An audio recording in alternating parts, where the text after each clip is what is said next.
Update है जो आज की वीडियो में डिस्कस करने वाला हूँ। जैसे कि सीएम उमर अब्दुल्ला की बात करेंगे, रिजर्वेशन पर हाल ही में उन्होंने क्या कहा है।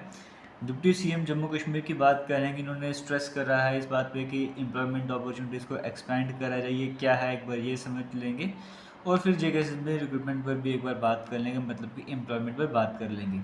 सबसे पहले सीएम उमर अब्दुल्ला की बात करेंगे। रिसेंटली एक पॉडकास्ट की बात करें, वहाँ पर जब रिजर्वेशन के बारे में कहा गया था तो उन्होंने सिंपल लैंग्वेज में यही कहा है कि रिजर्वेशन का इशू जो तो कोर्ट में भी चल रहा है, दूसरा सब कमेटी भी बनाई गई है। ये दोनों अपने तरीके से काम कर रहे हैं। जैसे सब कमेटी अपनी रिपोर्ट फाइनल करती है, कोर्ट का भी केस वगैरह हमारे सामने आता है, क्या उसका अपडेट रहा, उसके बाद ही मैं इस पर बातचीत करूँगा। फिलहाल जो कमेटी वगैरह बनाई गई हैं वो अपना काम कर रहे हैं, उन्हें अपना काम करने दिया जाए। सिंपल लैंग्वेज में आपको समझाने की कोशिश कर रहा हूँ। तो इन्होंने इस पर कोई पर्टिकुलर अपने से कुछ ऐड नहीं करा है, सिर्फ यही कहा है जो कमेटीज और कोर्ट में जो चल रहा है उसको चलने दीजिए, उसके अकॉर्डिंग जो भी जजमेंट वगैरह आता है, जो भी डिसीजन वगैरह आता है फाइनली, उसके बाद हम जो है इस पर बातचीत वगैरह करेंगे।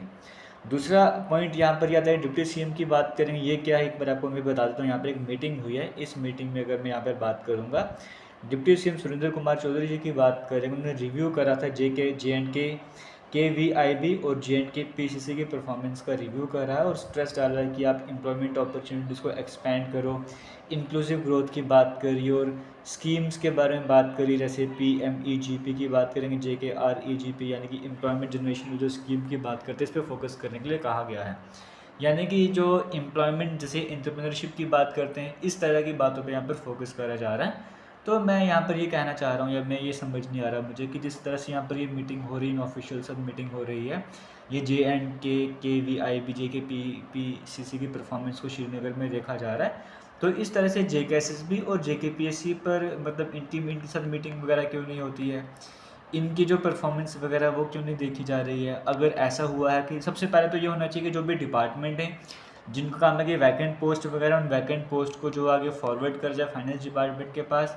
पहले तो उन डिपार्टमेंट से अगर मीटिंग वगैरह हुई है तो वो डिपार्टमेंट सही से काम क्यों नहीं कर पा रहे हैं, वो इतना स्लो मैनर में काम क्यों कर रहे हैं। सबसे पहले उन डिपार्टमेंट्स के साथ एक मीटिंग होनी चाहिए, क्योंकि अगर आपको एम्प्लॉयमेंट की तरफ ध्यान देना है, अगर गवर्नमेंट सेक्टर की मैं बात करूँ, प्राइवेट सेक्टर पे तो सही से काम चल रहा है, एम्प्लॉयमेंट अपॉर्चुनिटीज़ की बात कर रहे हैं। लास्ट की वीडियो में मैंने बताया, जैसे एंटरप्रेन्योरशिप की बात करते, जो एग्जाम्पल सेट हुई हैं उन लोगों को सामने लाना चाहिए कि आपने अगर ये स्कीम ज्वाइन करी है, इस स्कीम का बेनिफिट कैसे हुआ, हर एक चीज़ को सामने लाना चाहिए, सो दैट बाकी बच्चे भी थोड़ा इंस्पायर और वो भी उसकी तरफ आगे बढ़ें। लेकिन जब तक गवर्नमेंट सेक्टर की बात करेंगे, गवर्नमेंट सेक्टर में ये रहने वाले कि आपको पहले जितने भी डिपार्टमेंट हैं सबसे मीटिंग करनी चाहिए, उनकी परफॉर्मेंस को भी इस तरह से देखना चाहिए। और उसमें स्पेशली वैकेंट पोस्ट की बात करेंगे, आप उनके लिए क्या काम कर रहे हो, फिर फाइनेंस डिपार्टमेंट के पास पहुँचते तो आप क्यों डिले कर रहे हो, किस तरह की प्रॉब्लम्स आप फेस करोगे, प्रॉब्लम्स को भी समझना चाहिए और उन्हें भी करना चाहिए कि अपने तरफ से JKSSB JKPSC को पोस्ट रेफर करो। और मैं तो चाहता हूँ कि कहता हूँ कि JKSSB JKPSC के साथ भी हर 2-2.5 महीने में एक मीटिंग वगैरह होनी चाहिए, उनके वर्क को भी देखना चाहिए वो किस तरह से काम वगैरह कर रहे हैं। क्योंकि फाइनली जो उनके पास तक रेफ़र हो जाती है पोस्ट वगैरह, उसकी रिक्रूटमेंट को कंप्लीट करने का काम उन्हीं का रहता है। किस तरह की प्रॉब्लम वो फेस करते हैं, JKSSB JKPSC की प्रॉब्लम को भी समझना चाहिए। और वो अगर किसी काम में डिले करें तो क्यों डिले कर रहे हैं, वो चीज़ें भी समझ के तो उन पर भी प्रेशर डालना चाहिए कि आप भी रिक्रूटमेंट के प्रोसेस को जितने जल्दी हो सके उतने जल्दी वगैरह कंप्लीट करो। तो ये सारा मैं कह रहा हूँ कि जो परफॉर्मेंस वगैरह देखी जा रही है वो JKSSB JKPSC की भी चेक करनी चाहिए। कि जैसे अगर पोस्ट की बात करेंगे, डिफरेंट डिपार्टमेंट की बात करेंगे, वो कोई MTS की 1 पोस्ट रेफ़र कर रहा है, कोई 10 पोस्ट, कोई 15 पोस्ट रेफ़र कर रहा है, तो इन सभी को क्लब करके एक साथ ही नोटिफिकेशन क्यों नहीं लाया जा रहा है। अगर डिले हो रहा है, डिपार्टमेंट डिले कर रहे हैं, तो डिपार्टमेंट क्यों डिले कर रहे हैं।